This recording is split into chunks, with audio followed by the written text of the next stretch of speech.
Друзі, вітаємо вас на каналі Орха Машиях, і ми раді сьогодні з вами поспілкуватися з Сімеоном.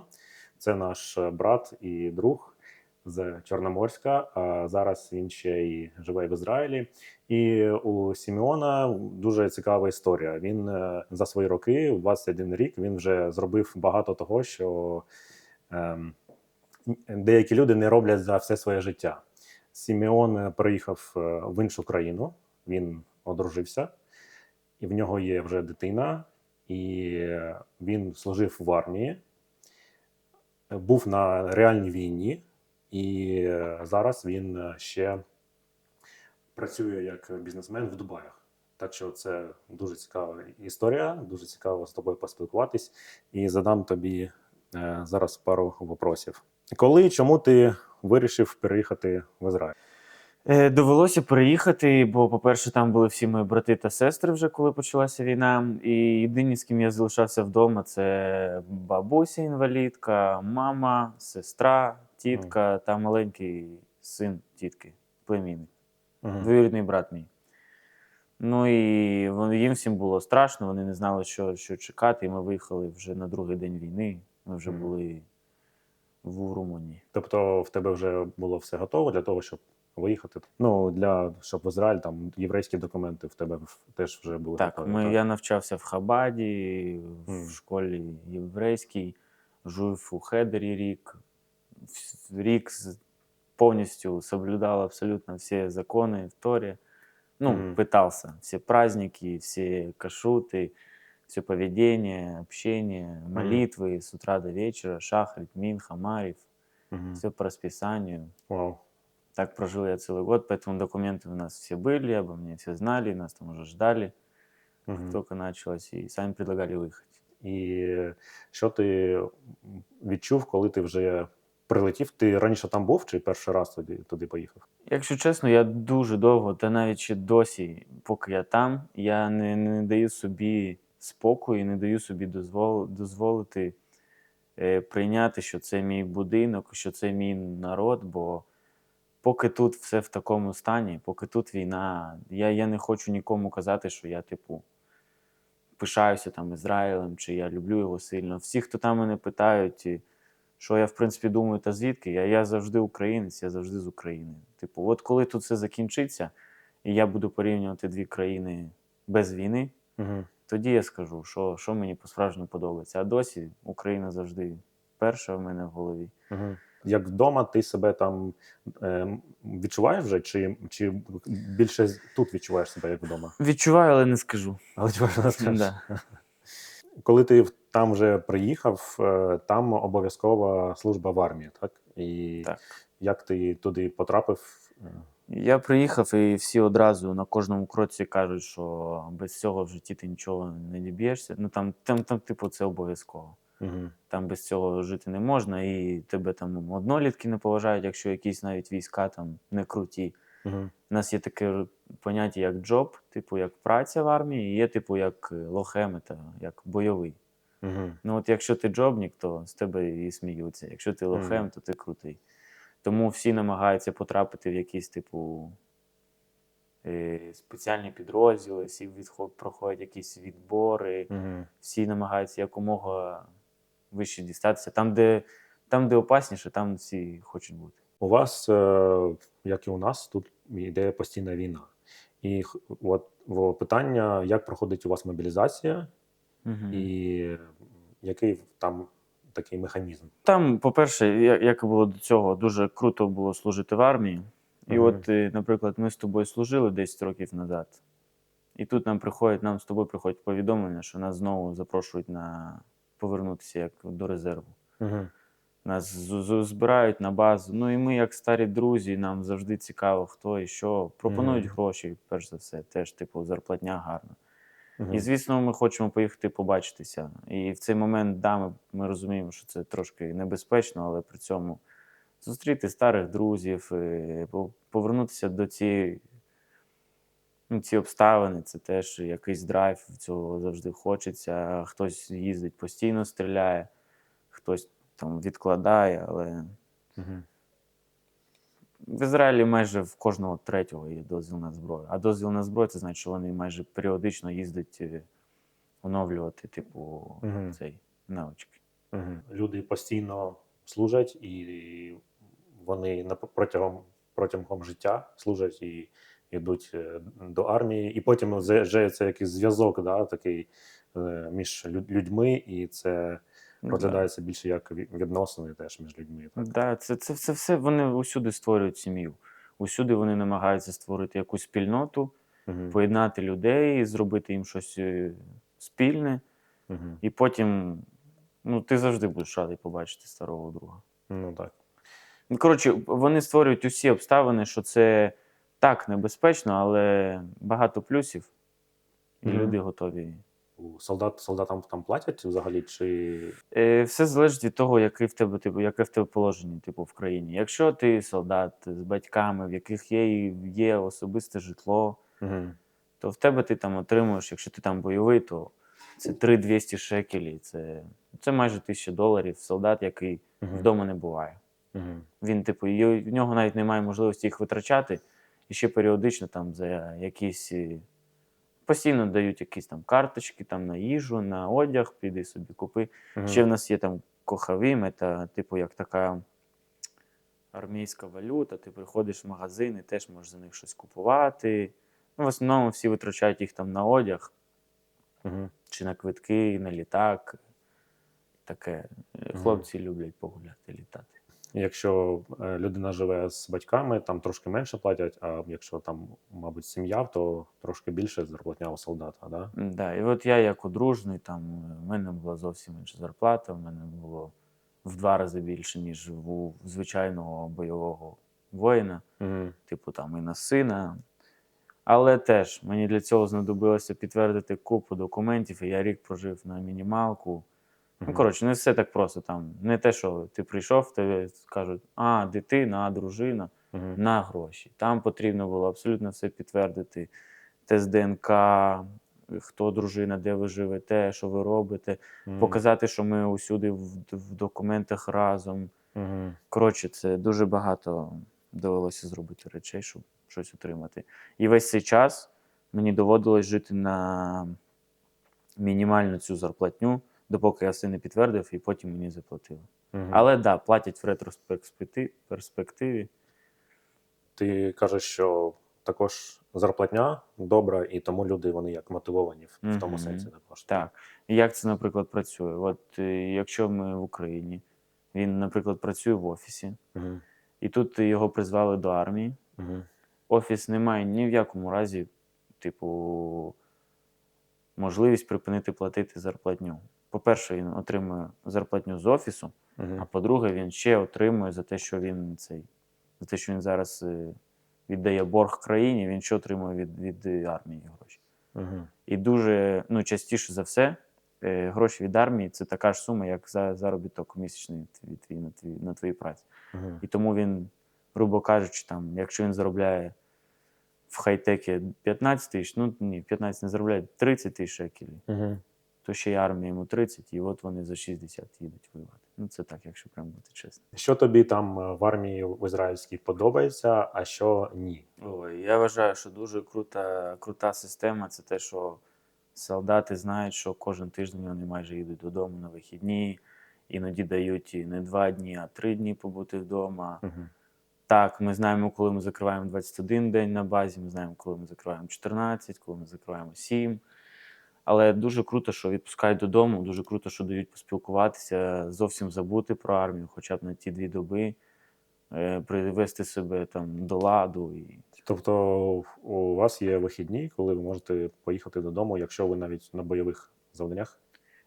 Да, навіть якщо потрібно там закривати.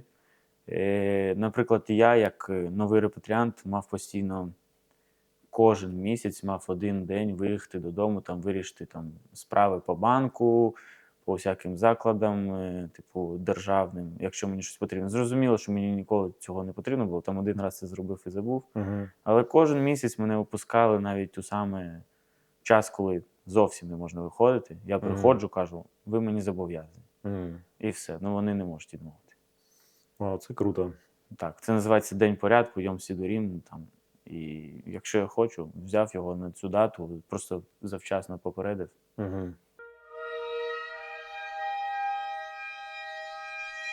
Ти на івриті добре розмовляєш, так? Так. Довго ти вчив іврит? Скільки тобі в часу довелося вчити? Ну, рік в армії, і я схопив його. Типу, одразу почав злавлювати. Угу. Мова така, вона достатньо логічна. І ти не вчив там на папері, просто через Потім почав. трошки вчив. Так, нам потім видали зошити. Потім також саме, як новий репатріант, мені кожен тиждень давали 2 години з вчителькою.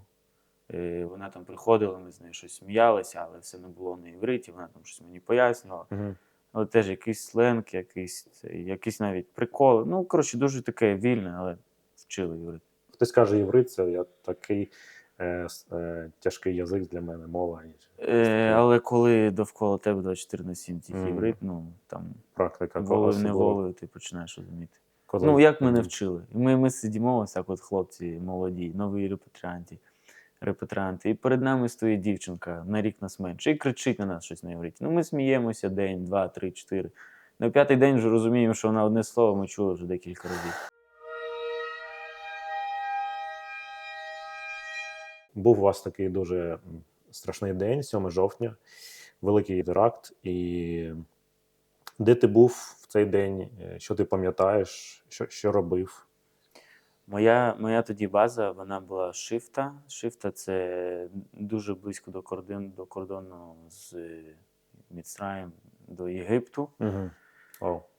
Да. І на диво, це була учебка. В учебці зазвичай ми закриваємо по 21 день. Угу. Але саме в той час мене так... Нас чомусь відпустили додому. Просто багато хлопців поїхали додому, залишилось дуже мало людей на базі. До нашої бази долетіли, на нашій базі не було майже загиблих. Чесно, я не пам'ятаю, 1 чи 2, але наші відстрілялися. Але мене відпустили додому, я навіть цього не відчув, бо я був в Хайфі. Окей. І ці дні для мене були це так просто. Типу, я не міг зрозуміти, як це можливо. Тобто це все шабат і... Ага, ти був вдома в цей момент. Да. Ми, звісно ж, усі схопили за зброю. Всі додому в Ізраїлі виходять зі зброєю. Ну, як всі. Ті, хто служить, да, вони виходять додому зі зброєю. Бо дуже багато казали, що можуть зараз типу, повстати і всередині країни араби. Бо їх теж немало, які і не дуже люблять нас. І ми теж чекали, що може сусіди підуть, бо тим більше Хайфа – це, мабуть, 40% арабів, 40% репатріанти і 20% євреїв. Ага. Да, ну, слава Богу, що ти поїхав додому і, так би мовити, спостерігав за всім зі сторони. У мене було дуже багато друзів, з якими ми списуємось. Їх в шабат підіймають, теж їх викликали. Але, чесно, дуже дивна ситуація, дуже неприємна якась. Дуже довго навіть збирали ті, хто в спеціальних підрозділах. Я тоді ще був на навчанні. Я прям не був у якихось регулярних військах. Це сталося дуже дивно, дуже швидко і дуже довго реагувала наша армія. Якщо бути чесним, то я вважаю, що це все підстава. Ну, так, чув таке, люди теж говорять про це іноді. Ну, уяви, у нас сидять, у нас бачать, коли птах залітає на кордон. У нас бачать, коли поряд з кордоном, я був на прикордонних базах, я бачив абсолютно усе, як я спускався навіть до кімнат з камерами секретними. Ну, сидять дівчата 24/7, навіть якщо проїжджає поряд з кордоном, там ще кілометр до кордону машина зупиняється. З незнайомими нами людьми, вони наближують камеру, бачать, що він вийшов з машини сходити в туалет. А тут якимось чином таке стається, що... Ми бачимо все по одному зі сторони, там ми бачимо все як через призму новин. А коли людина, як ти, живе там всередині, ти трошки більше бачиш, розумієш, і це зовсім інша ситуація. У нас вся країна – це 3 години на машині. До 100 км на годину. Це як з одного кінця Одеси до іншого. Ну ні, то швидше, то буде. Ну, у нас країна менше, ніж Одеська область. Життя в Ізраїлі. От що тобі подобається в Ізраїлі більш за все? Що не подобається? Можна давай спочатку, що подобається. Знаєте, мені, мабуть, як молодому, мені подобається, що всі довкола наглі. Наглі, да. Да, дуже наглі. Хуцпа. Хуцпануті такі, да. Мені подобається за це навіть іноді посваритися. Ну, а це дратує 100%, але це завжди тримає в тонусі. Ти в магазині, якщо трошки протупив, ну Да? ти вже останній. Да. Якщо ти прийшов в якийсь заклад державний, і ти в черзі, ну якщо ти знову трошки протупив, то ти там до кінця дня будеш. Ага. Там от усі повинні пролізти першим, усі повинні посваритися, кожен повинен покричати, що я та я. Там, ким би ти не був, кричи все одно. І... Ага. Це типу як на привозі у нас в Одесі? Ну, типу, То, коли люди такі трохи, як би мовити, ніжні, і їх легко, вони легко ображаються на щось, і як краще їм на привоз там не ходити, тому що там люди так спілкуються. От щось типу таке в Ізраїлі? Чи... Типу такого, але там, ну, я ще не бачив тих, хто ображається. А якщо ображаються, довго не засиджуються. Ага. Там люди дуже прямі. Мені це подобається, але я теж вважаю, що в цьому повинен бути якийсь кордон, бо там немає його. Угу. Але воно таке, воно тебе виховує Ну. як людину, яка зобов'язана відстоювати свої бажання. Класно. Ізраїльтяни, вони реально живуть, нібито їм весь світ щось винен. Угу. От навіть там, всередині, ну я не знаю. Це просто, це не люди, це якісь. Ти ж один з них. Да, я теж такий вже, я вже нічим не краще. Але я ще трошки вихованіше. Там. В літаку, коли з ними літиш, ну я не знаю, де ти ще можеш побачити, щоб дитина 15 років бігала поверху з сидінь в літаку. Ізраїльтяні можуть. Я останній раз летів, от зараз летів в Молдову. Дитина біжить по сидінню, ось так над твоєю головою пробігає дитина. Ваще байдуже, літак, не літак, що б то не було. Ну, вони дуже люблять дітей, да, і у них там дітям все дуже дозволено, да. От що для мене перший час було дуже дивно, виходиш влітку вночі в центр міста. Вночі, це я прям кажу вночі, 2 години ночі, 3 години, гуляють одні підлітки. Wow. Чому так? Бо вдень спекотно, і батьки їм дозволяють гуляти вночі. І там діти, вони такі для України виглядають дуже розкріпощеними. Що вони роблять? Там п'ють? Ні, не обов'язково п'ють, просто веселяться, сидять на скамейках, болтають щось, гуляють, сміються, танцюють. І всі, що таке тільки не все ж тільки можна, це й роблять. Але так, там така культура, що от вночі хайфа – це дитяча хайфа. Працюють усякі там заклади з морозивом, млинці з нутеллою, магазинчики, там, заправки з енергетиками. А що не подобається от таке в Ізраїлі? Що тебе там дратує, щоб ти не хотів, щоб там такого відбувалося? Євреї. Араби і євреї подобаються. Ні, якщо чесно, то коли я приїхав, я дуже сильно розчарувався. В нас тут набагато більше Бога, набагато більше єврейського, ніж в них там. Реально, люди там сходять з глузду. Мабуть, це змішання великої кількості релігій та культур, бо це ж страна репатріантів. Типу, усі звідки тільки можливо. Я служив теж з хлопців, один з Іспанії, інший з Італії, третій француз, четвертий ефіоп, я українець, ще росіянин якийсь і американець. І ось так от ми і служимо. Всі сидять, ніхто перші 2-3 місяці один одного ще не розуміє, що у людини в голові. Кожен приносить свою якусь культуру. І ось так от вся країна і виглядає. І це... Мікс, коротше, такий. І рівень життя в Ізраїлі, він високий, люди такі заможні, і більш ніж у нас, мабуть. Вони заможні в сумах, але в якості це не виглядає краще. Ага, в якості життя. Так, типу, ціна, якість зовсім, типу, не співпадає, наприклад, з тим, що я тут бачив. Живлячи тут, наприклад, на зарплатню 3 рази менше, ніж там, люди живуть красивіше, ніж ми там.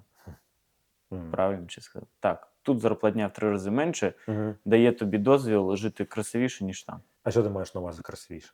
Тут якісна побудова, тут якісний сервіс, тут якісна їжа, тут якісні авто. Ну, тут все набагато якось красивіше і привабливіше. Там машини це в основному такі Kia, Hyundai і тому Мгм. подібне. Тут виходиш Мерседеси, Porsche. Ну, Тому та. подібне. Тут це виглядає набагато красивіше, престижніше, ніж там, хоча там люди заробляють. Ну, у нас в Україні є такий прикол, що люди хочуть показатися більш заможними, ніж вони є. Знаєш, вони можуть там потратити останні гроші на якусь машину, але щоб показати, от, типу, дивись, в мене там, я крутий. Це я не вважаю, що це погано. Ізраїльтяни, вони всі живуть в кредитний ліміт. Мгм. Це в усіх є на карті дозволений мінус 30. І от він в нього і гуляє. Мінус 30 тисяч шекелей. Да. Ну, якщо це на сім'ю, це нормальна зарплатня. Якщо там тато, мама працює на одній праці по 5 років, Угу. це, ну, давайте 5-10 років, це, в принципі, от ваш бюджет на сім'ю на місяць. 30 тисяч шекелей. Да. І вони ось так на нього живуть. Це скільки, якщо в доларах? Майже 10. 10 тисяч доларів? Да, майже. Ого, тобто у кожного ізраїльтянина є шанс жити, ну, типу, потратити 10 тисяч доларів в місяць. Можна так сказати. І заробити. Це не дуже багато. Це середньостатистична така нормальна сім'я. Круто, окей. Так, от працюючи там, ну ким? Ну, водій автобуса Угу. заробляє 15 000. Його дружина працює там анестезіологом. Ну ладно, анестезіолог це вже багато. Вона працює там якась теж, Медсестра. ну не медсестра, ну хай буде вона педіатр. Це теж 15 000.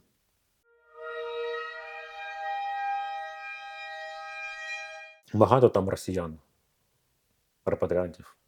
Мгм. Як у вас там стосунки? Ну, вони реально люди, з ними дуже складно спілкуватися, навіть незважаючи на те, що все, вони вже виїхали з цього болота, вони все одно залишаються такими придуркуватими. Бо от я, наприклад, зараз приїхав Угу. і там розказую, що прилетіло. Вони мені пишуть, та який прилетіло? Я нещодавно дивився в новинах, що Зеленський дякує Путіну за 9 днів примир'я. Я кажу, братан, що ти несеш? Ну, а вони такі кажуть, та як це? Зніми мені, що прилетіло. Я йду йому знімати, що прилетіло, бо він думає, що Угу. перемир'я ж зараз. Ну, промивка там по телевізору у них іде така конкретна. Дуже коротше. потужно, навіть на всіх каналах, на всіх мовах. Прям вообще. Вони не знають, вони, наприклад, не розуміють, що тут ще досі бомблять. Росіяни, які там. Мгм. Так, вони знають, що війна триває, що там є, але так, щоб бомбили місця, вони не розуміють про це. Вони думають, що є фронт якийсь. Мгм. Там Ну. якась нескінченна перестрілка. Ну, ти казав, була така історія, що ти там із дітьми, да, на площадці, і ти там на українській. Так, я виходжу, я спілкуюся з сином тільки на українською, бо отак ми виходимо гуляти. Угу. І площадка дітей, Хайфа, це дуже багато росіян. І я спеціально кричу, навмисно точніше, кричу йому українською. І ось так от створюється коридор. Справа мене всі ненавидять. Зліва люди раді мене бачити, що я кричу українською. Але але зато я одразу так відокремлюю себе Типа як від Моїсей них. такий раз. Да, реально, як розійшли, да? Моїсей. В тебе сім'я, дружина, маленька дитина. Мгм. І як вам живеться як сім'ї в Ізраїлі? По-перше, було складно, поки ми займалися підтвердженням документів. Зараз же, коли у всіх є страхування, коли у всіх вже все, в принципі, офіційно усюди підписано, Угу. набагато легше стало. Дуже класні майданчики, якщо для дітей, дуже недорогі там різні курси для дітей, дуже багато садиків, ще чекають на вас ще з 3 місяців. Угу. Типу, так, в мене дружина не працює, вона сидить вдома, з сином займається, але немає проблеми там вийти на площадку, завжди є дітки, завжди є Угу. батьки, вони завжди поділяться, завжди поспілкуються, завжди там за твоєю дитиною будуть дивитися. Якщо ти там відвернув увагу, вони завжди тобі крикнуть, Мгм, мгм. зверніться.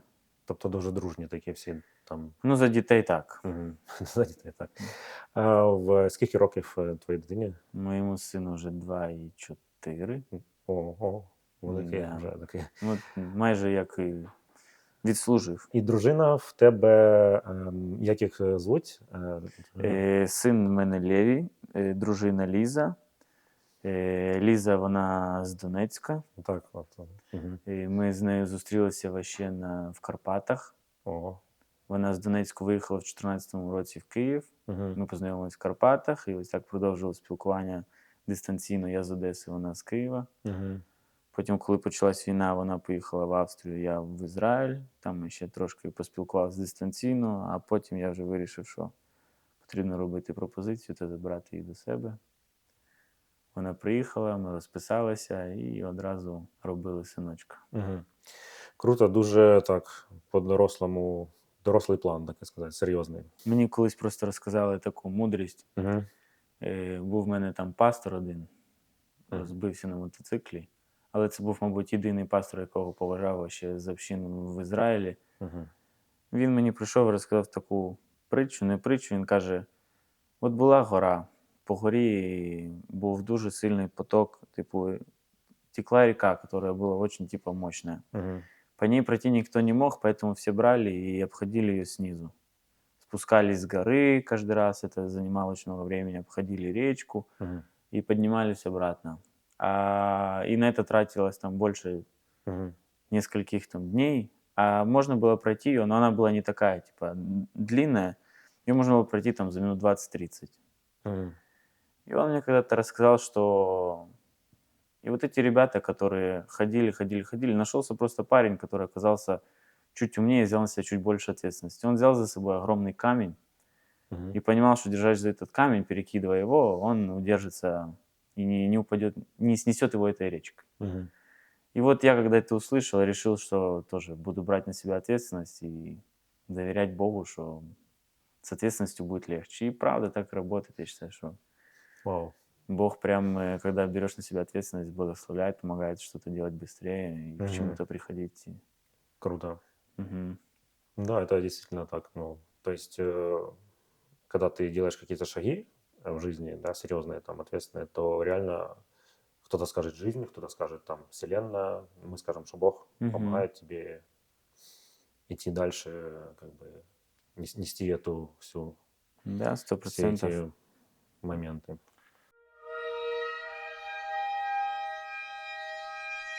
Ось ми підійшли до таких останніх запитань. Е, Рука Бога в твоєму житті. Чи відчуваєш ти його підтримку? Повністю. Я не такий розумний, я не такий швидкий, я зовсім не такий, але думаю, що все, що коїться, хтось це називає там якоюсь удачею, але я вважаю, що моя якась відданість все одно в будь-яких ситуаціях Богу. Угу. Я все одно вірний в служінні. Я звідси поїхав, тут починав грати та співати на сцені, там продовжую, Угу. слухаю Бога і намагаюсь жити за Торою. Не знаю, це центр мого життя. Тобто ти ще й граєш на прославленні? Ну так. Люблю Угу. це робити. Класно. На бас-гітарі чи На басу. на басу? Ага. Так. Круто. Що мотивує тебе в житті і які в тебе плани на майбутнє? Мотивує мене в житті, мабуть, синочок. Угу. Дуже хочеться, щоб він жив просто в найкращих умовах. Дуже хочу, щоб від нього було все. Дуже хочу, щоб він. Ну, коротше, син мене мотивує. Угу. І дружина, звісно ж, теж хочеться зробити її щасливою. А плани на майбутнє це. Ну, поки що мені 21 рік, і все, що мене цікавить, так, звісно, Бог усюди попереду, але якщо бути реалістом, то я розумію, що в нашому світі без грошей Угу. дуже складно, тому зараз я займаюся тільки тим, що намагаюся заробити. Угу. Да, ти працюєш в Дубаї. Так. Розповіси, будь ласка, ким і що ти там робиш? Я брокер, працюю в SPI Дубай. У нас команда, компанія з 150 брокерів. Угу. У нас дуже колективний підход до кейсів інвесторів. Угу. Тобто брокери це з нерухомістю щось зв'язано? Да? Так, ми допомагаємо інвестувати. Ми кажемо, ми повністю закриваємо усю справу під ключ. Ми займаємося усіма юридичними питаннями, допомагаємо з перестановкою грошей. Угу. Все, що може знадобитися, потім ми ведемо сам проєкт, ми допомагаємо потім робити перевірку дому після здачі. Теж у нас є люди, які ходять з тобою, пишуть, бо там, коли здають будинок, потрібно вказати на нюанси, які, наприклад, в плані були ось так от, Угу. а у нас ось так от ми маємо. Угу. Ми і це робимо. Коротше, повністю супроводжаємо інвесторів. Тобто, якщо хтось хоче купити чи вкласти інвестиції в нерухомість, ви допомагаєте це Так. робити? Угу. Угу. Окей. Як тобі в Дубаях взагалі подобається? Дуже подобається. Мгм. Дуже подобається, дуже велика єврейська община. Угу. Я був на святах, і все спокійно, все. Є в нас, звісно ж, охорона, але це охорона на кількість людей, а не тому, що ми євреї. Ага. Всі ставляться абсолютно нормально, усі релігії привіт, Угу. усі свята поважають, усіх довкола приймають. Тобто безпечно себе почуваєш, і єврейські громади там безпечно себе Так, почувають? я в басейні зі зіркою Давіда. Ну, знаєте, Ага. хтось би сказав, Вау. куди ти, типу, лізеш. А Ага. в мене ще зірка Давіда така, нормальна, по розмірам. І Велика? видно. Зараз з тобою? Ну, зараз поменше, була інша, Ага. але ця теж не маленька. Ага. Люди бачать і одразу розуміють, так, хто б там не казав, що це арабська країна, але Угу. в Ізраїлі, мені здається, більше на мене людей подивляться. Плани на майбутнє? Поки що хочу дуже сильно мандрувати світом, дивитися. Я б зайнявся блогінгом, якщо так ти О, питаєш. круто, да. Я дуже хочу медіахолдинг якийсь і зробити огляди на нерухомість за різну вартість, Угу. на авто, які існують за Мгм. різні вартості. І, в принципі, дуже хочу ходити, і мені подобається розмовляти з людьми на вулиці. Ходив би навіть і питав би якісь гострі питання там. Класно. Ну, заслухай, у тебе дуже класна можливість, тому що ти знаходишся в Дубаях і в Ізраїлі, і ти можеш це легко робити, тому що в Дубаях багато нерухомості, класних машин. І Це так, це правда. будемо чекати від тебе контенту. Чекайте, скоро буде. Чекайте. І останнє питання. Так вийшло, що ми сьогодні знімаємо 24 лютого це інтерв'ю, і це 4 роки, як почалася війна, як Росія напала на Україну. Може, ти даш пару порад чи якось скажеш українцям щось, якесь послання?